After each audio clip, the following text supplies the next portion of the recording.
Perkenalkan, saya Tita Giazara, NIM 2018-01-455. Pada contoh ini, kita akan membuat sequence to sequence transformer, model yang mana akan kita train pada Japanese to English machine translation touch.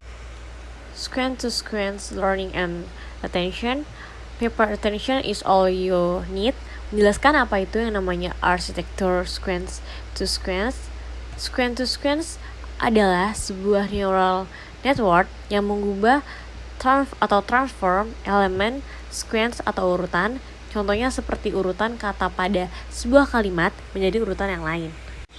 Sequence to sequence learning and attention. Model seek to seek sangat baik dalam penerjemahan atau translation, di mana urutan kata dari satu bahasa diubah menjadi urutan kata yang berbeda pada bahasa lain. Model seek to seek terdiri dari encoder dan decoder. Encoder mengambil urutan input dan memetakannya pada vektor n dimensi. Lalu vektor abstrak tersebut dimasukkan ke dalam decoder yang mengubahnya menjadi urutan output. Urutan output di sini contohnya seperti output dalam bahasa lain. Saya akan menjelaskan setup. Yang setup itu untuk import library yang mau dipakai.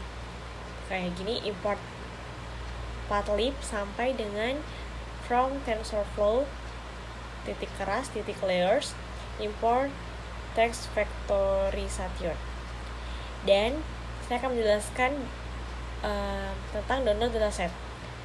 Di download dataset ini cuma untuk download data dari link ini, link yang ada tulisannya di sini origin sama dengan yang ini, ada link di sini https. Data yang mau dipakai ini hanya untuk download data yang akan kita pakai. Nama saya Musafak NIM 2018-01-493. Di sini saya akan menjelaskan tentang parsing data. Untuk pengertian parsing sendiri yaitu merupakan kegiatan memecah kata atau kalimat sehingga terbentuk komponen terpisah.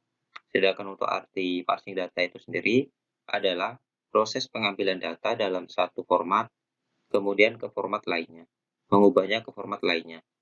Parsing data menjadi aktivitas yang wajib dalam sebuah program. Di sini terdapat kode yang digunakan untuk parsing data. Di sini ada path yang ekstensinya yaitu txt. Yang kita gunakan yaitu extension txt.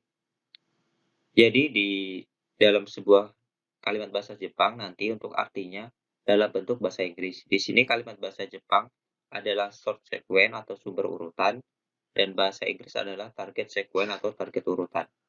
Kita akan menambahkan token start dan end pada kalimat bahasa Inggris. Di sini contoh parsing data yang telah kita gunakan di project kita. Di sini terdapat 5 contoh kalimat bahasa Jepang yang sudah ditranslate ke bahasa Inggris. Ini code-nya, kemudian ini hasilnya. Selanjutnya yaitu memecah data menjadi 3 subset. Di sini terdapat kode yang digunakan dalam memecah data menjadi 3 subset. Dan ini merupakan outputnya. Terdapat 82.194 total pairs atau total pasangan, kemudian 57.536 training pairs, kemudian 12.329 validation pairs, dan yang terakhir yaitu 12.329 test pairs. Mungkin hanya itu penjelasan tentang parsing data, kemudian ke penjelasan selanjutnya. Saya David Wicaksono, NIM 2018-014-0056. Di sini saya akan menjelaskan tentang vektorisasi teks data. Di sini kita akan menggunakan dua layers text vectorization untuk membuat vektor data teks atau satu untuk bahasa Jepang dan satu untuk bahasa Inggris. Artinya, untuk mengubah string asli menjadi urutan integer di mana setiap integer mewakili indeks kata dalam kosakata. Untuk membuat vektorisasi teks data dapat menggunakan code seperti gambar di samping ini. Lalu selanjutnya ada format dataset. Pada setiap training step, model akan berusaha untuk memprediksi kata-kata target N+1 atau dan seterusnya menggunakan kalimat sumber atau source sentence dan kata-kata target atau target words 0 sampai N. Code-nya dapat seperti gambar di sebelah kanan. Terdapat def format dataset dan def make dataset. Assalamualaikum warahmatullahi wabarakatuh. Perkenalkan, nama saya Rentama, NIM 2018-014-0025. Di sini saya akan menjelaskan tentang pembuatan model dan satu satuan model dari proyek kami, yaitu Japanese to English Translation. Nah, untuk membuat model sequence to sequence transformer terdiri dari transformer encoder dan transformer decoder yang digabung, yang nanti disatukan menjadi satu. Nah, untuk membuat model mengetahui urutan kata, kita juga menggunakan layer positional embedding. Nanti saya akan menampilkan code dari transformer encoder dan decoder serta positional embedding. Kemudian urutan sumber atau source sequence akan diteruskan ke transformer encoder yang akan menghasilkan representasi baru. Representasi baru ini kemudian diteruskan ke transformer decoder bersama dengan urutan target atau target sequence. Sejauh ini target kata ke N. Transformer decoder kemudian akan berusaha untuk memprediksi kata-kata berikutnya dalam urutan target N+1 dan seterusnya. Nah, di sini adalah kita membuat model. Yang pertama itu ada transformer encoder. Nah, di sini ada def init-nya dan def call.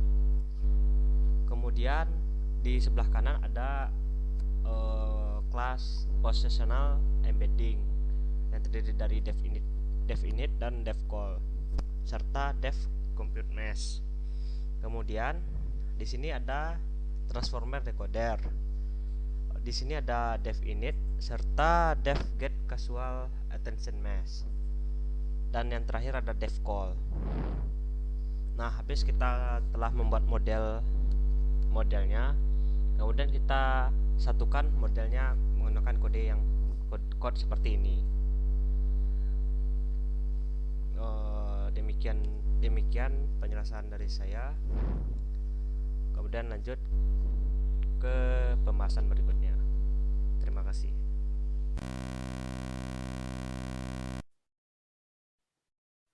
Assalamualaikum warahmatullahi wabarakatuh. Nama saya Imam Zaki, NIM 2018-014047. Di sini saya menjelaskan mengenai try model.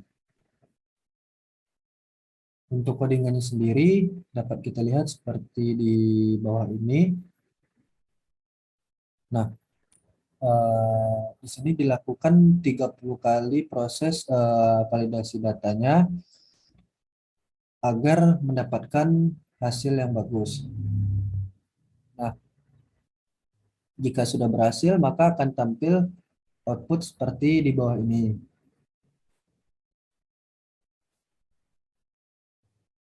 Lanjut untuk penjelasan di code test kalimatnya. Untuk codingannya sendiri dapat kita lihat seperti gambar di sebelah ini.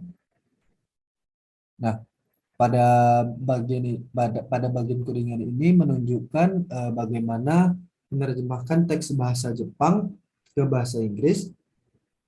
Kita hanya cukup memasukkan ke dalam model kalimat bahasa Jepang yang divektorkan. Lalu pada bagian codingan star dan n akan dilakukan pengulangan hingga hasilnya didapatkan. Nah, untuk hasilnya sendiri jika sudah berhasil akan tampil seperti gambar di bawah ini. Nah, cukup sekian penjelasan dari saya. Lebih dan kurang saya mohon maaf. Assalamualaikum warahmatullahi wabarakatuh.